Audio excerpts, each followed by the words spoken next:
제 인생에서 가장 고마운 순간이 가장 끔찍한 순간이 될 줄은 몰랐습니다. 안녕하세요. 저는 한정혜입니다. 올해 72이고 작년 가을 공장이 문을 닫으면서 일을 그만뒀습니다. 45년을 서서 일했습니다. 바늘에 찔리고 허리가 끊어질 것 같은 날도 쉬지 않았습니다. 그렇게 모은 돈으로 아이들을 키우고 남편 장례를 치르고 빚을 갚았습니다. 작년에 공장이 문을 닫았을 때 제 손에 남은 건 월세 보증금 300만 원뿐이었습니다.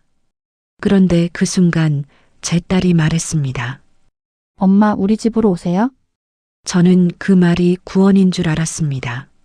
하지만 문을 열고 들어간 순간부터 저는 집안의 공기가 됐습니다. 딸네 집에 들어간 첫 주는 평화로웠습니다.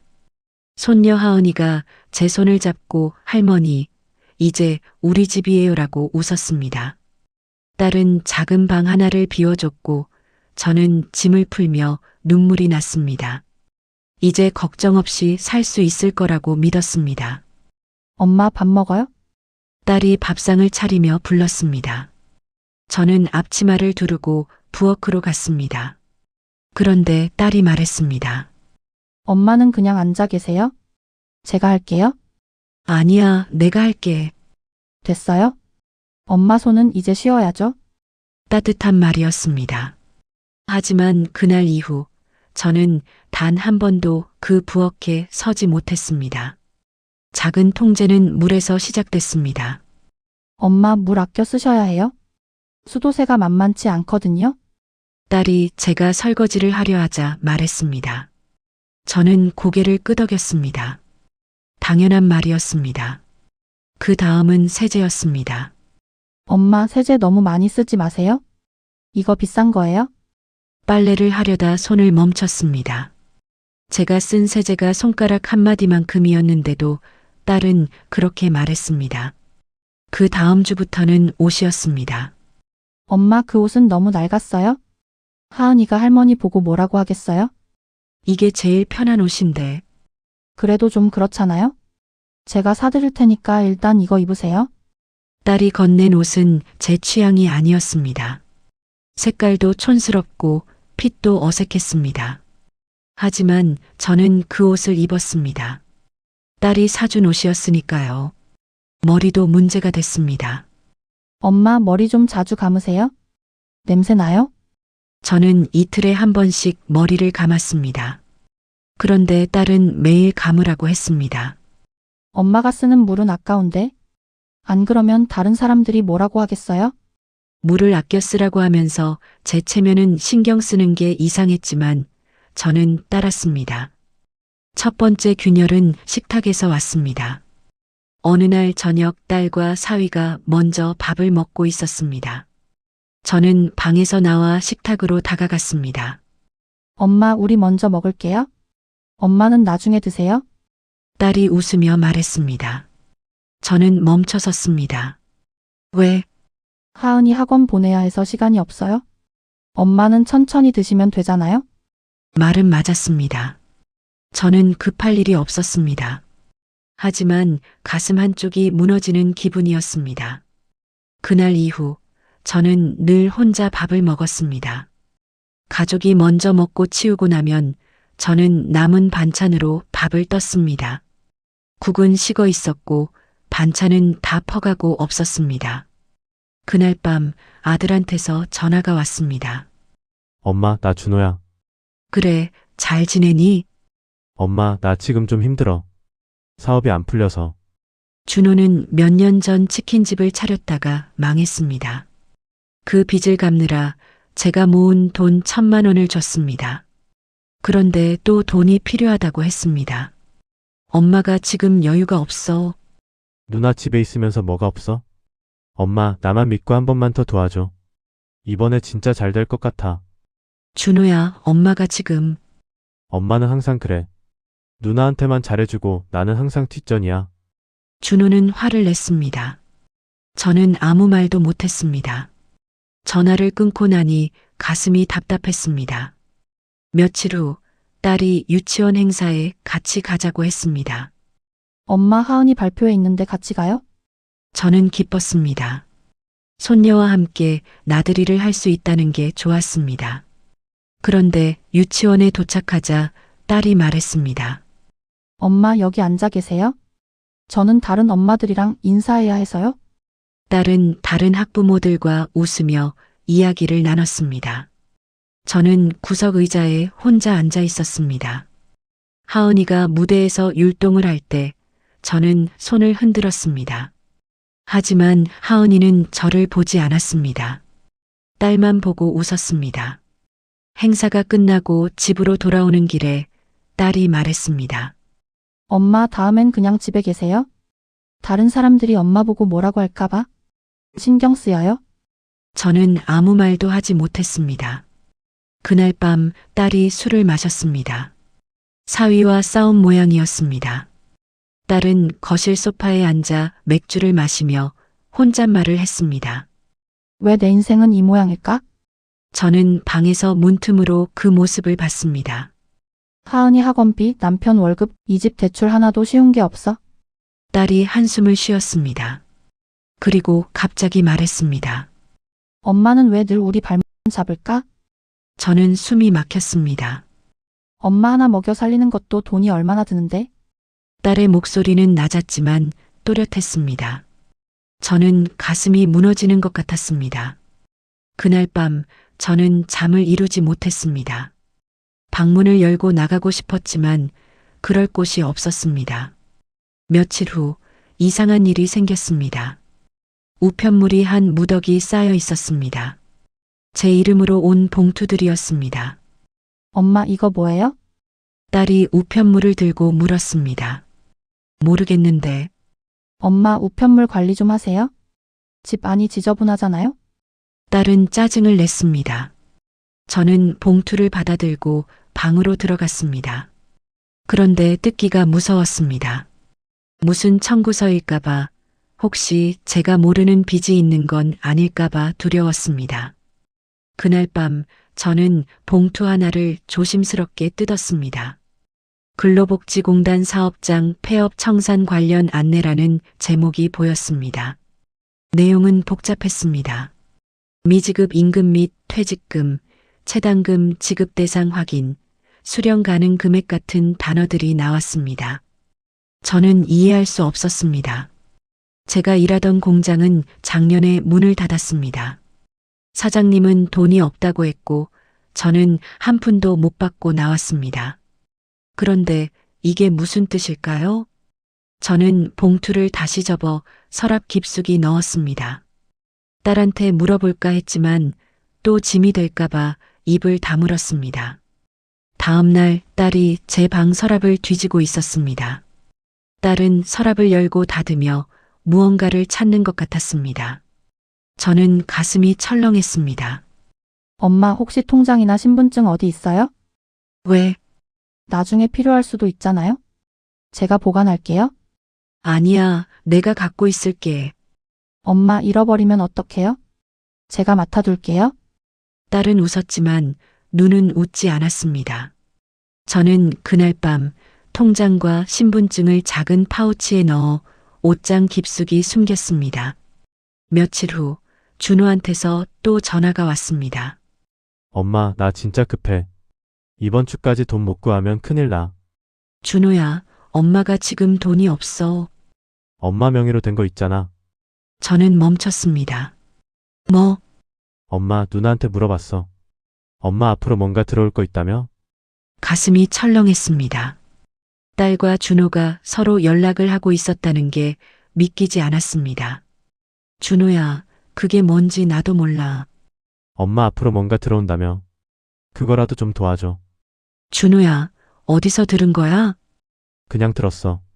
엄마, 나 진짜 죽을 것 같아. 준호는 울먹였습니다. 저는 전화를 끊고 멍하니 앉아 있었습니다. 누가 준호한테 말했을까?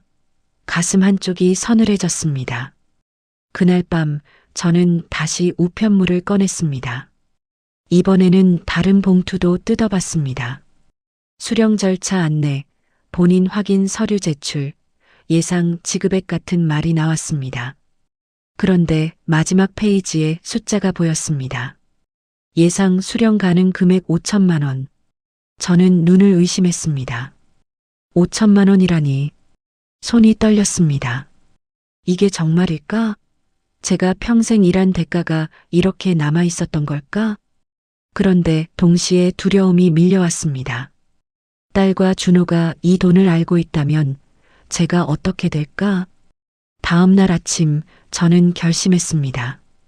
이 서류를 들고 어딘가 가서 정확히 알아봐야겠다고 생각했습니다. 밥을 먹고 나서 저는 딸에게 말했습니다. 민서야, 나 오늘 동사무소 좀 다녀올게. 왜요? 그냥 볼 일이 있어서. 딸의 얼굴이 굳었습니다. 무슨 일인데요? 괜찮아. 금방 올게. 엄마 요즘 사기꾼 많아요? 괜히 이상한 데 가지 마세요. 딸은 제 팔을 잡았습니다. 힘이 강했습니다. 알았어. 조심할게. 저는 팔을 빼고 현관문을 나섰습니다.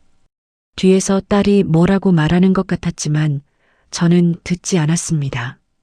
동주민센터는 집에서 버스로 새 정거장 거리에 있었습니다. 저는 우편물을 들고 복지 상담 창구로 갔습니다. 어르신 무슨 일로 오셨어요? 젊은 여성 상담사가 웃으며 물었습니다. 이게 왔는데 무슨 뜻인지 모르겠어서요. 상담사는 서류를 받아들고 천천히 읽었습니다. 어르신 이거 퇴직금 청산 안내문이에요. 퇴직금이요? 네. 어르신이 일하셨던 공장이 폐업 절차를 밟으면서 밀린 퇴직금이 확인됐나 봐요. 그럼 이 돈을 제가 받을 수 있나요? 네, 물론이죠. 본인 확인 서류랑 통장 사본만 있으면 돼요. 저는 가슴이 뛰었습니다. 정말 5천만 원이 맞나요? 정확한 금액은 서류 접수하고 확인해 봐야 하는데 대략 그 정도 될 것 같네요. 상담사가 웃으며 말했습니다. 어르신 큰 돈이에요. 혹시 도와줄 가족분 계세요? 저는 잠시 망설였습니다. 딸이 있긴 한데 그럼 딸분과 함께 오시는 게 좋을 것 같아요. 절차가 좀 복잡해서요. 저는 고개를 끄덕였습니다. 하지만 딸에게 말하고 싶지 않았습니다. 혹시 혼자 할 수는 없나요? 가능은 한데 시간이 좀 걸려요. 그리고 어르신 큰 돈 받으실 때는 조심하셔야 해요. 조심요? 사기꾼들이 많아요. 특히 가족 중에서도 돈 문제로 갈등이 생기는 경우가 많거든요. 상담사의 말이 가슴에 박혔습니다. 그럼 어떻게 해야 하나요? 일단 서류 접수하시고 통장은 따로 만드시는 게 좋아요. 가족들이 모르는 통장으로요. 저는 고개를 끄덕였습니다. 주민센터를 나와 은행에 들렀습니다. 통장 하나 새로 만들고 싶은데요. 창구 직원이 신분증을 확인하고 서류를 작성했습니다. 그런데 통장을 건네주며 작은 메모지를 함께 밀어줬습니다. 가족과 통장 공유 금지. 비밀번호 절대 알리지 마세요. 직원은 아무 말 없이 미소만 지었습니다. 저는 메모지를 주머니에 넣었습니다. 집으로 돌아오는 버스 안에서 저는 창밖을 멍하니 바라봤습니다. 5천만 원. 평생 일해서 받지 못한 돈이 이제야 돌아온다는 게 믿기지 않았습니다. 하지만 동시에 두려움도 컸습니다. 딸과 준호가 이 돈을 알고 있다면 제가 어떻게 될까? 저는 가방 속 서류를 꼭 쥐었습니다. 집에 도착하니 딸이 거실에서 기다리고 있었습니다. 엄마 어디 갔다 와요? 응, 그냥 산책. 산책이요? 3시간이나? 딸의 목소리가 날카로웠습니다. 좀 멀리 갔다 왔어. 엄마 요즘 왜 이래요? 뭔가 숨기는 거 있죠? 저는 아무 말도 하지 못했습니다. 엄마 혹시 그 우편물 때문에 어디 갔다 온 거예요? 딸이 다가왔습니다. 아니야. 엄마 거짓말하지 마세요. 엄마가 뭔가 받을 돈 있다는 거 알아요? 저는 가슴이 철렁했습니다. 누가 그래? 준호가 그러더라고요. 엄마한테 돈 들어올 거 있다고? 딸이 팔짱을 끼고 저를 쳐다봤습니다. 엄마 솔직히 말해요. 얼마 받는 건데요? 저는 입술을 깨물었습니다. 아직 확실한 게 아니야. 그럼 확인은 했다는 거네요? 딸의 눈빛이 변했습니다. 엄마 그 돈 혼자 관리하려고 하지 마세요. 왜? 엄마는 판단력이 부족하잖아요? 사기꾼들한테 넘어가면 어떡해요? 딸이 제 손을 잡았습니다. 엄마 제가 도와줄게요. 통장도 제가 관리하고 돈도 제가 잘 굴려드릴게요. 저는 손을 빼려 했지만 딸이 놓아주지 않았습니다. 민서야, 이건 내 돈이야. 그래도 엄마 혼자서는 안 돼요? 딸의 목소리는 단호했습니다. 저는 그날 밤 방문을 잠그고 이불을 뒤집어 썼습니다. 가슴이 답답했습니다. 며칠 후 준호가 집으로 찾아왔습니다. 엄마 나왔어. 준호는 딸과 함께 거실에 앉아 있었습니다. 엄마 우리 진지하게 이야기 좀 해요. 딸이 말했습니다. 무슨 이야기? 엄마가 받을 돈 말이에요. 저는 침묵했습니다. 엄마 얼마 받는데요? 준호가 물었습니다. 모르겠어. 엄마 우리한테 숨기지 마세요. 딸이 테이블을 탁 쳤습니다. 엄마 혼자 그 돈 갖고 뭐 할 건데요? 어차피 우리가 나중에 다 책임져야 하잖아요. 저는 고개를 들었습니다. 무슨 소리야? 엄마 현실을 보세요. 엄마 혼자 살 수도 없고 앞으로 병원비도 많이 들 거예요. 그 돈은 우리가 관리해야 해요. 딸의 말은 차가웠습니다. 저는 가슴이 무너지는 것 같았습니다. 그럼 나는 어떡하고? 엄마는 그냥 여기 있으면 돼요. 우리가 다 해드릴게요. 준호가 거들었습니다. 엄마, 나도 사업 다시 시작해야 하는데 엄마가 좀 도와줘야지. 저는 두 사람을 번갈아 봤습니다. 딸과 아들이 이렇게 똑같은 말을 할 줄은 몰랐습니다. 너희들 서로 연락하고 있었구나. 제 목소리는 떨렸습니다. 딸과 준호는 서로를 쳐다봤습니다. 엄마 그게 중요한 게 아니잖아요. 딸이 말했습니다. 중요해. 너희들이 나를 어떻게 생각하는지 이제 알겠어. 저는 일어섰습니다. 엄마 어디 가요? 화장실. 저는 방으로 들어가 문을 잠갔습니다. 그날 밤 저는 결심했습니다. 이 집을 나가야겠다고.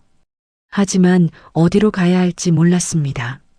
저는 옷장 깊숙이 숨겨둔 파우치를 꺼냈습니다. 신분증, 통장, 우편물, 그리고 상담사가 알려준 말이 떠올랐습니다. 비상 가방을 준비하세요. 저는 작은 가방에 속옷 몇 벌, 약, 휴대폰 충전기를 넣었습니다. 그리고 파우치를 가장 깊숙이 넣었습니다. 다음 날 새벽 딸이 제 방문을 두드렸습니다. 엄마 일어나셨어요? 응, 엄마 오늘 우리 같이 은행 가요? 통장 정리 좀 해야 해요. 저는 대답하지 않았습니다. 엄마 들으세요? 알았어. 저는 이불을 뒤집어 썼습니다. 밖에서 딸이 한숨 쉬는 소리가 들렸습니다. 엄마는 왜 맨날 저렇게 고집이야? 딸이 중얼거리며 멀어졌습니다. 저는 눈을 감았습니다. 그리고 마음속으로 다짐했습니다. 더 이상 이 집에 있으면 안 된다고. 제 돈을, 제 인생을 지켜야 한다고. 하지만 어디로 가야 할지, 어떻게 시작해야 할지 막막했습니다. 그때 가방 속에서 상담사가 준 명함이 만져졌습니다. 어려운 일 있으면 언제든 연락하세요. 저는 그 명함을 꺼내 들었습니다. 내일 아침 딸이 출근하면 다시 주민센터로 가야겠다고 생각했습니다. 이번에는 혼자가 아니라 누군가의 도움을 받아서라도 제 권리를 찾아야겠다고. 그때 방문 밖에서 딸의 목소리가 들렸습니다. 엄마 신분증이랑 통장 내일 아침에 꼭 챙겨 놓으세요. 안 그러면 제가 직접 찾을 거예요. 저는 이불을 더 끌어안았습니다. 시간이 얼마 남지 않았습니다. 다음 날 아침 딸은 출근하지 않았습니다. 엄마 오늘 휴가 냈어요? 우리 같이 은행 가야죠? 딸이 가방을 챙기며 말했습니다. 나 혼자 갈 수 있어. 엄마 혼자요? 안 돼요. 사기꾼들이 얼마나 많은데. 딸은 웃었지만 눈은 차갑했습니다. 저는 가방을 꼭 쥐었습니다. 안에는 신분증과 어제 만든 새 통장이 들어 있었습니다. 민서야, 나 오늘은 그냥 집에 있을게. 왜요? 어제는 혼자 나갔으면서. 딸의 목소리가 날카로워졌습니다. 그냥 피곤해서. 엄마 뭔가 숨기는 거 있죠? 딸이 제 가방을 보며 다가왔습니다. 없어. 그럼 가방 좀 보여주세요. 저는 가방을 뒤로 뺐습니다. 왜 그러세요? 엄마가 이상해요? 딸이 팔을 뻗으려 할 때 현관 초인종이 울렸습니다. 누구세요? 딸이 인터폰을 확인했습니다. 복지관에서 나왔습니다. 저는 가슴이 뛰었습니다. 상담사가 약속대로 찾아온 것이었습니다. 문을 열자 어제 만났던 상담사가 서 있었습니다. 어르신 어제 약속하신 거 있으시죠? 상담사가 웃으며 말했습니다. 네, 맞아요. 저희가 어르신 댁으로 방문 상담 나왔어요. 괜찮으시죠? 딸이 끼어들었습니다. 무슨 상담인데요? 어르신께서 요청하신 복지 서비스 관련 상담입니다. 상담사는 침착하게 대답했습니다. 딸은 저를 쳐다봤습니다. 저는 고개를 끄덕였습니다. 들어오세요. 거실에 앉자 상담사가 서류를 꺼냈습니다. 어르신 어제 말씀드린 퇴직금 관련 서류예요. 오늘 접수하시면 한 달 안에 처리됩니다. 퇴직금이요? 딸이 끼어들었습니다. 네. 어르신께서 일하시던 공장이 폐업하면서 미지급된 퇴직금이 확인됐습니다. 얼마나 되는데요? 딸의 목소리가 떨렸습니다. 정확한 금액은 서류 처리 후 확정되지만 대략 5천만 원 정도입니다. 딸의 얼굴이 굳었습니다. 5천만 원이요? 네, 맞습니다. 상담사가 설명을 이어갔습니다. 다만 본인 확인이 필요하고 통장도 본인 명의로만 입금 가능합니다. 딸이 저를 쳐다봤습니다. 엄마 이거 언제 알았어요? 어제 왜 말 안 했어요? 말할 기회가 없었어. 딸은 입술을 깨물었습니다. 상담사가 서류를 건넸습니다. 여기 서명하시고 통장 사본 첨부하시면 됩니다. 저는 떨리는 손으로 펜을 잡았습니다. 엄마 잠깐만요. 딸이 제 손을 막았습니다. 이거 확실한 거예요? 사기 아니고? 따님께서 확인하고 싶으시면 저희 기관에 전화하셔도 됩니다. 상담사가 명함을 건넸습니다. 딸은 명함을 받아들고 휴대폰으로 검색을 시작했습니다. 저는 그 사이 서류에 서명을 했습니다. 엄마? 딸이 소리쳤지만 이미 늦었습니다. 통장 사본은 제가 나중에 팩스로 보내드릴게요. 상담사가 서류를 챙겼습니다. 어르신 혹시 불편한 일 있으시면 언제든 연락 주세요. 상담사는 의미심장한 눈빛으로 저를 봤습니다. 상담사가 나가자 딸이 폭발했습니다. 엄마 이게 뭐예요? 왜 저한테 말도 안 하고 서명을 해요? 내 돈이잖아. 그래도 상의는 해야죠. 엄마 혼자 결정하면 어떡해요? 왜 내가 결정하면 안 돼? 제 목소리가 커졌습니다. 딸은 잠시 말을 멈췄습니다. 엄마 화내는 거 아니에요? 그냥 걱정돼서 그래요? 무슨 걱정? 엄마가 그 돈 받으면 관리 못 하실 거예요? 제가 도와드릴게요. 내가 왜 관리를 못해? 엄마는 혼자서 생활도 안 되잖아요? 제가 관리해드리는 게 맞아요? 딸이 제 손을 잡았습니다. 민서야, 이건 내 돈이야. 내가 평생 일해서 받는 거야. 알아요? 그래서 제가 잘 관리해드리려는 거예요? 딸의 소나기가 세졌습니다. 저는 손을 빼려 했지만 딸이 놓아주지 않았습니다. 엄마 제 말 좀 들어요? 이 돈은 우리 가족 모두를 위한 거예요? 무슨 소리야? 엄마 혼자 쓸 돈이 아니에요? 나중에 엄마 병원비도 필요하고 하은이 교육비도 들고 이 집 대출도 갚아야 하고 딸의 말이 쏟아졌습니다. 엄마가 여기 사는 것도 공짜가 아니에요? 수도세, 전기세, 식비 다 비용이에요? 저는 얼어붙었습니다. 그러니까 이 돈은 제가 관리할게요. 엄마 필요한 거 있으면 그때그때 드릴게요. 딸이 웃었습니다. 저는 그 순간 깨달았습니다. 딸이 저를 걱정하는 게 아니라 제 돈을 관리 대상으로 보고 있다는 걸. 그날 오후 저는 혼자 은행에 갔습니다. 딸은 회사에 급한 일이 있다며 먼저 나갔습니다. 제가 어디 가지 못하게 못을 받고 간 것 같았습니다. 통장 하나 새로 만들고 싶은데요.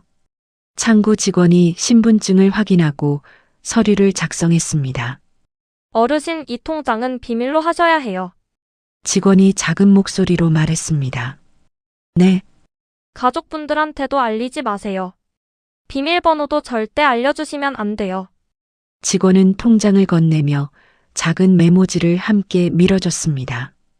가족 동행 시 서류 넘기지 마세요. 인감신분증 절대 맡기지 마세요. 저는 메모지를 주머니에 넣었습니다. 감사합니다. 조심하세요, 어르신. 직원은 아무 말 없이 미소만 지었습니다. 집으로 돌아오는 길, 저는 주민센터에 들렀습니다. 어르신 어떻게 오셨어요? 상담사가 반갑게 맞아줬습니다. 저 집에서 나가고 싶어요. 집에서요? 네. 딸 집에 더 이상 있을 수가 없어요. 상담사는 고개를 끄덕였습니다. 예상했어요. 오늘 따님 얼굴 보니 알겠더라고요. 어떻게 해야 하나요? 일단 증거를 확보하셔야 해요. 증거요? 따님이 어르신을 협박하거나 통제하는 걸 녹음하세요. 나중에 필요할 수 있어요. 상담사가 작은 녹음기를 건넸습니다. 이거 받으세요. 고맙습니다. 그리고 비상가방도 준비하세요. 신분증, 통장, 도장, 휴대폰, 충전기, 약. 언제든 나갈 수 있게요. 저는 고개를 끄덕였습니다. 혹시 위험하다고 느끼시면 바로 전화 주세요. 제가 바로 갈게요. 상담사가 제 손을 잡았습니다. 어르신 인생은 아직 안 끝났어요. 지킬 수 있어요. 그 말에 눈물이 났습니다. 그날 밤 준호한테서 전화가 왔습니다. 엄마, 나 준호야. 그래, 잘 지내니? 엄마 돈 받는다며? 누나가 말해줬어. 저는 숨이 막혔습니다. 누나가? 응. 엄마한테 큰 돈 들어온다고 했어. 엄마, 나한테 1,000만 원만 빌려줘. 준호야, 그 돈은 아직 안 받았어. 언제 받는데? 한 달 걸린다고 했어. 한 달? 엄마, 나 진짜 급한데. 이번 주까지 못 구하면 나 진짜 끝이야. 준호의 목소리는 다급했습니다. 준호야, 엄마가 지금 돈 줄 수 없어. 왜? 5천만 원이나 받는다며? 그 중에 1,000만 원만 빌려줘. 아니면 엄마 명의로 대출이라도 받아줘. 저는 얼어붙었습니다. 뭐, 엄마 명의로 대출 받으면 되잖아. 나중에 돈 받으면 갚으면 되고. 준호야, 그건 안 돼. 왜 안 돼? 나 엄마 아들이야. 아들 하나 못 살려? 준호가 화를 냈습니다. 누나는 엄마 돈 관리한다고 하면서. 나는 안 돼? 엄마 불공평한 거 아니야? 그게 아니야. 그럼 뭐야? 엄마, 나 진짜 막다른 골목이야. 안 도와주면 나 엄마 찾아갈 거야. 준호는 협박처럼 말했습니다. 저는 전화를 끊었습니다. 손이 떨렸습니다. 딸과 아들이 서로 연락하고 있었습니다.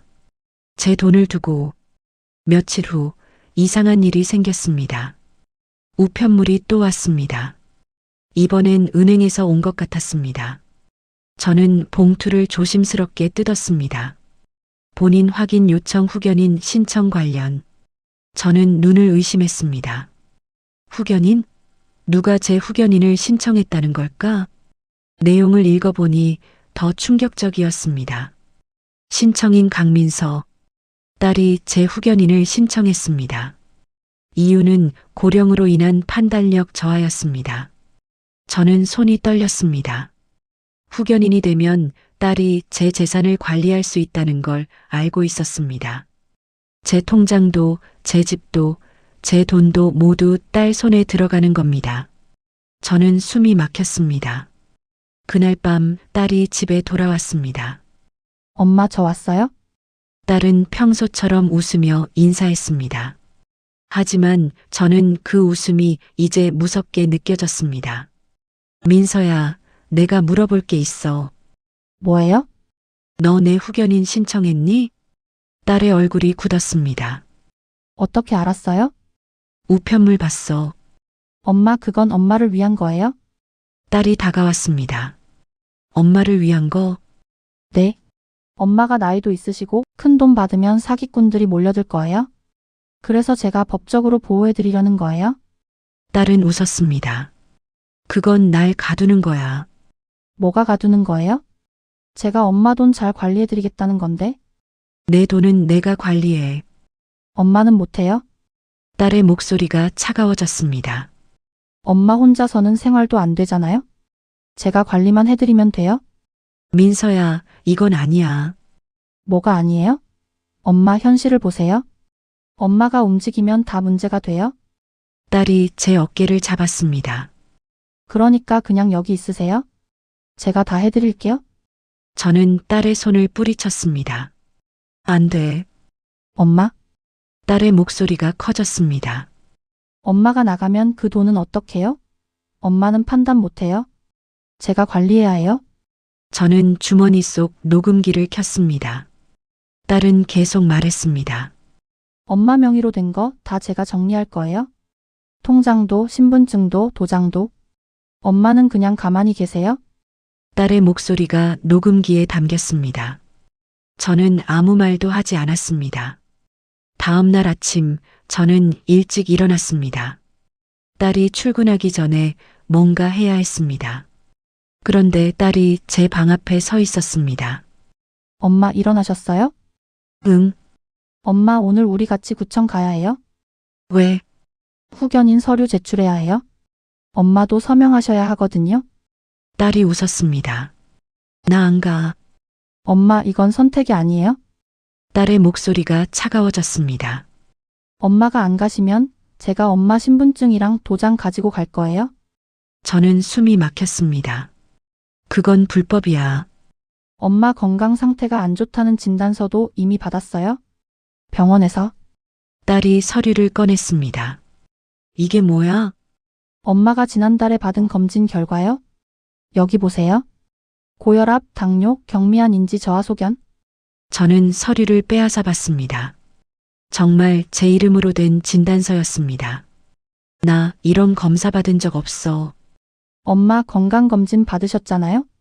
그때 나온 거예요. 딸은 거짓말을 하고 있었습니다.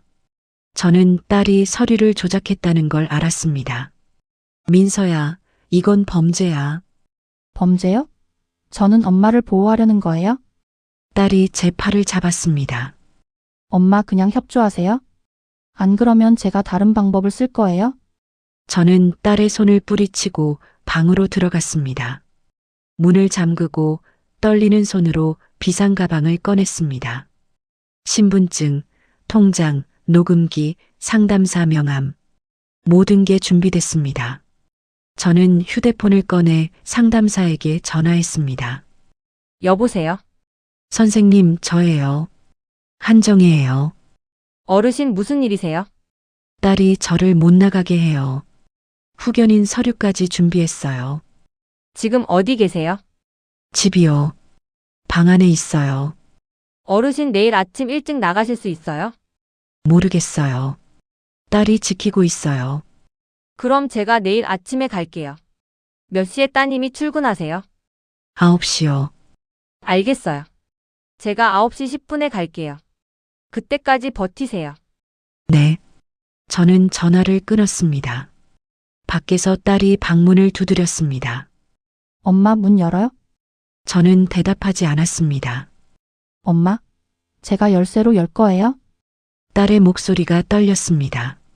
저는 비상가방을 옷장 깊숙이 숨겼습니다.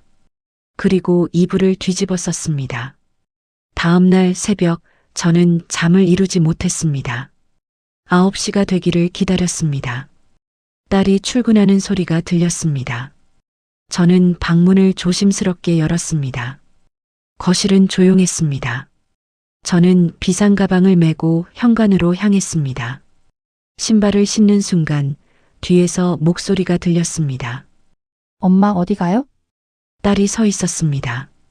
출근한 척하고 기다리고 있었던 겁니다. 엄마 그 가방 내려놓으세요. 딸이 다가왔습니다. 저는 가방을 꼭 쥐고 문 쪽으로 물러섰습니다. 민서야, 비켜줘. 안 돼요? 엄마 혼자 나가면 안 돼요? 딸이 제 팔을 잡았습니다. 그때 제 휴대폰이 울렸습니다. 상담사의 이름이 화면에 떴습니다. 저는 전화를 받았습니다. 여보세요? 어르신 지금 괜찮으세요? 약속 시간인데 안 나오셔서요. 상담사의 목소리가 들렸습니다. 지금 나가려고 하는데, 혹시 누가 맡고 있나요?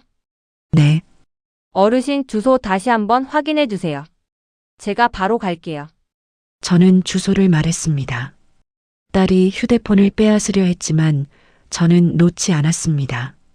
엄마, 딸의 목소리가 떨렸습니다. 그 사람 누구예요? 엄마를 꼬드긴 거예요? 아니야. 나를 도와주는 사람이야. 도와준다고요? 엄마, 그 사람들은 엄마 돈만 노리는 거예요? 딸이 소리쳤습니다. 저는 문 앞에 선 채로 기다렸습니다.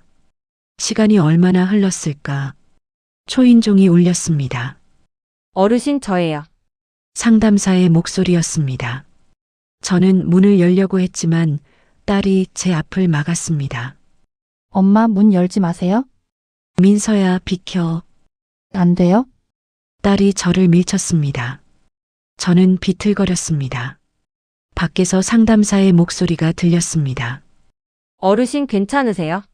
문 여세요. 딸과 저는 서로를 마주 봤습니다. 딸의 눈에는 눈물이 고여 있었습니다. 엄마, 제발 나가지 마세요. 엄마가 나가면 저희는 어떡해요? 민서야, 이건 내 인생이야. 엄마 인생은?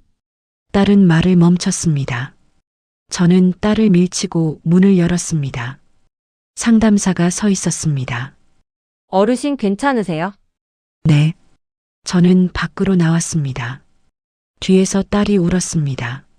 엄마? 엄마? 하지만 저는 돌아보지 않았습니다. 계단을 내려가며 저는 처음으로 자유를 느꼈습니다. 무거웠던 가방이 이제는 가볍게 느껴졌습니다. 이 안에는 제 인생이 들어 있었습니다.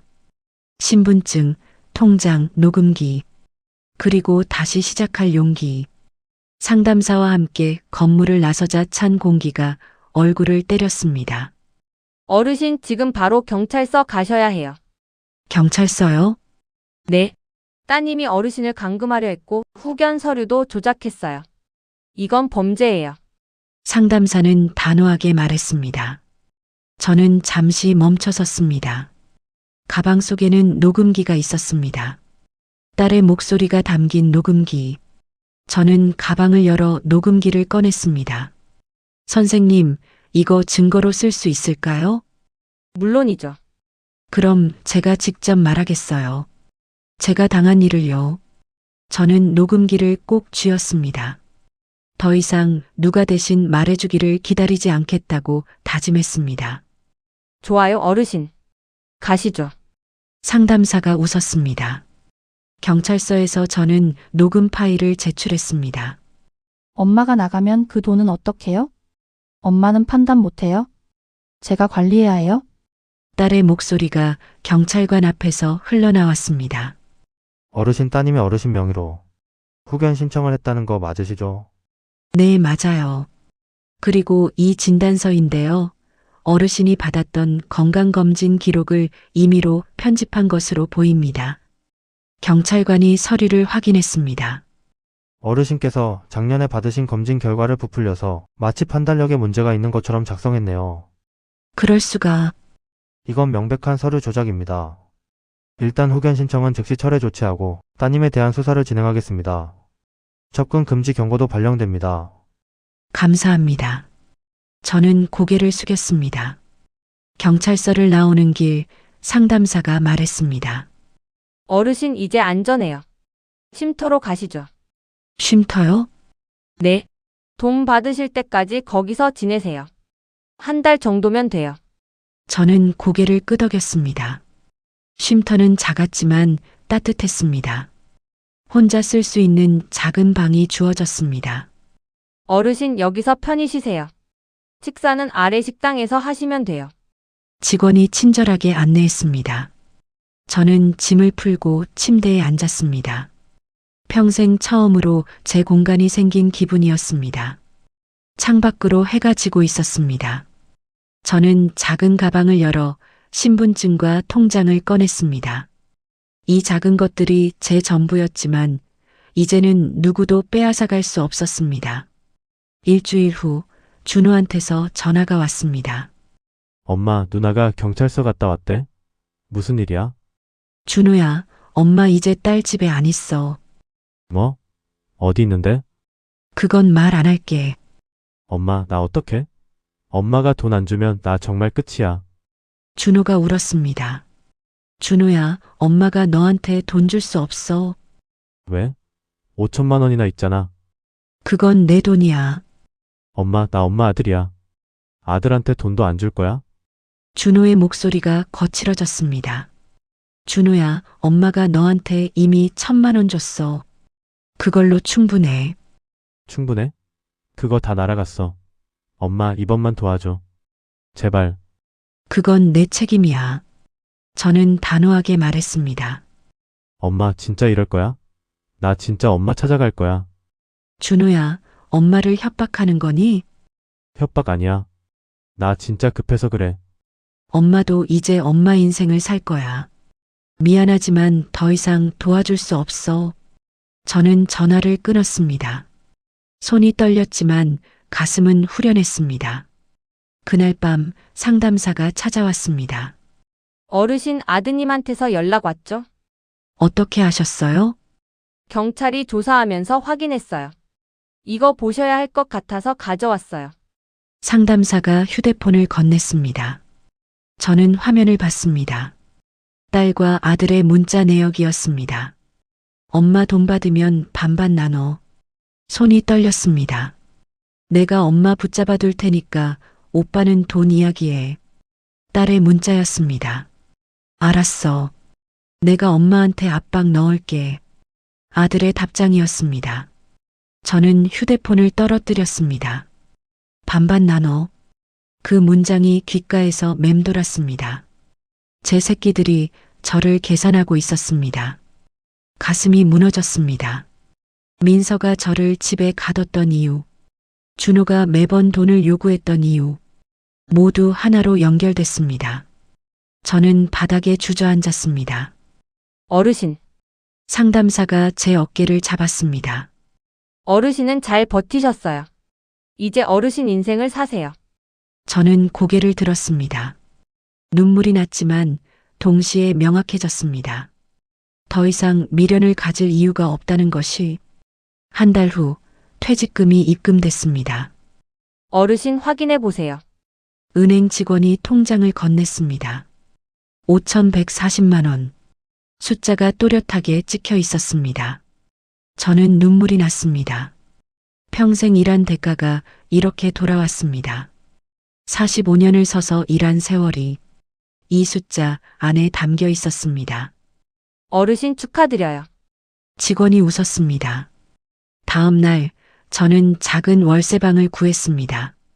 보증금 500만 원, 월세 30만 원. 방 한 칸에 부엌과 화장실이 딸린 작은 공간이었습니다. 하지만 제 이름으로 계약한 첫 번째 집이었습니다. 어르신 여기서 편히 지내세요. 집주인 할머니가 웃으며 말했습니다. 감사합니다. 저는 비상가방 하나만 들고 왔지만 가슴은 벅찼습니다. 창문을 열자 햇빛이 들어왔습니다. 저는 빈 방 한가운데 서서 천천히 돌아봤습니다. 작지만 따뜻한 공간. 누구의 눈치도 보지 않아도 되는 곳. 제 집이었습니다. 일주일 후 저는 동네 시장에 작은 수선집 자리를 얻었습니다. 아줌마, 여기 월세 얼마예요? 한 달에 20만 원이면 돼요. 시장 상인회장님이 흔쾌히 허락했습니다. 저는 중고 재봉틀 한 대를 샀습니다. 깨끗하게 닦아서 가게에 놓았습니다. 봉제 수선합니다라는 작은 간판도 달았습니다. 손으로 직접 쓴 글씨였지만 뿌듯했습니다. 첫 손님은 동네 아주머니였습니다.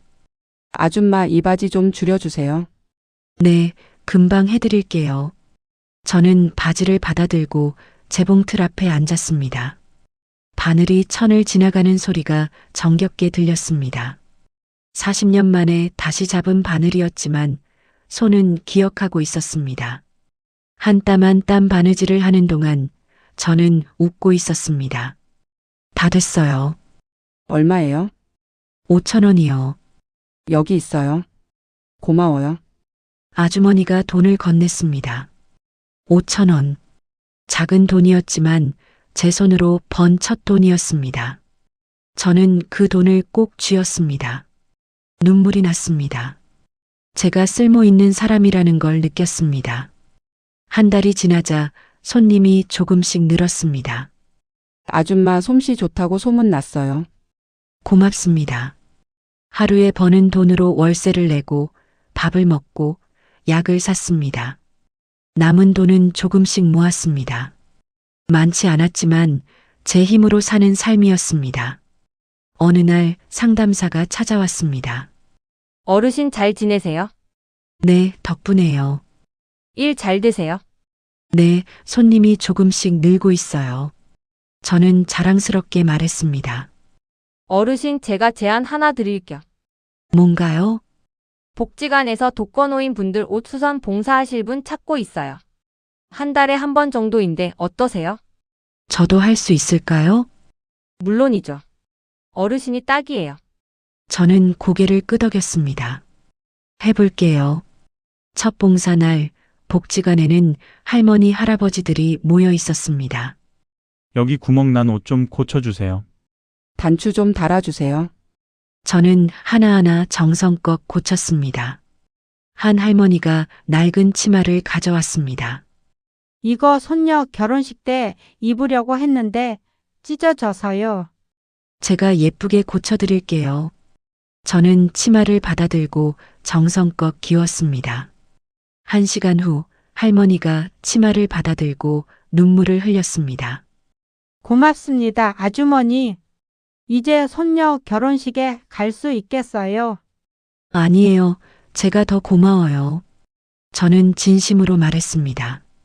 누군가에게 도움이 된다는 게 이렇게 기쁜 일인지 몰랐습니다. 그날 밤 저는 작은 방에 앉아 차를 마셨습니다. 창밖으로 달이 보였습니다. 저는 지난 몇 달을 떠올렸습니다. 딸네 집에서의 억압, 아들의 협박, 그리고 탈출. 하지만 지금은 달랐습니다. 제 이름으로 된 집, 제 손으로 버는 돈, 그리고 제 의지로 사는 인생. 딸과 아들은 더 이상 연락이 없었습니다. 경찰이 접근 금지 경고를 했고 둘은 조용해졌습니다. 손녀 하은이가 보고 싶었습니다. 하지만 아직은 때가 아니라고 생각했습니다. 언젠가 하은이가 크면 제가 왜 떠났는지 이해할 날이 올 거라고 믿었습니다. 어쩌면 하은이가 먼저 저를 찾아올지도 모른다고 생각했습니다. 며칠 후 어린 여자아이가 찾아왔습니다. 할머니, 인형팔이 떨어졌어요. 저는 곰 인형을 받아 한 땀 한 땀 꿰맸습니다. 다 됐어. 와, 고마워요. 아이가 인형을 안고 뛰어갔습니다. 저는 그 모습을 보며 생각했습니다. 언젠가 하은이도 저를 찾아올 날이 올까요? 그때는 제가 더 나은 모습으로 만날 수 있을 거라고 믿었습니다. 저는 차를 한 모금 마시고 창밖을 바라봤습니다. 가족이 저를 버렸다고 끝나는 게 아니었습니다. 제가 저를 버리면 그때 끝나는 거였습니다. 전화 한 통이 제 인생을 바꾼 게 아니었습니다. 제가 저를 포기하지 않기로 한 선택이 인생을 바꿨습니다. 저는 달을 보며 작게 웃었습니다. 아직 제 인생은 끝나지 않았습니다. 이제 시작입니다. 매일 아침 수선집 문을 열 때마다 저는 생각합니다. 오늘은 누구를 도울 수 있을까? 오늘은 어떤 옷을 고칠 수 있을까? 그리고 오늘은 또 얼마나 웃을 수 있을까? 작은 질문들이지만 이 질문들이 제 하루를 채웁니다. 저는 더 이상 누구의 짐이 아닙니다. 저는 사람입니다. 제 손으로, 제 힘으로, 제 의지로 사는 사람입니다. 그리고 그것으로 충분합니다.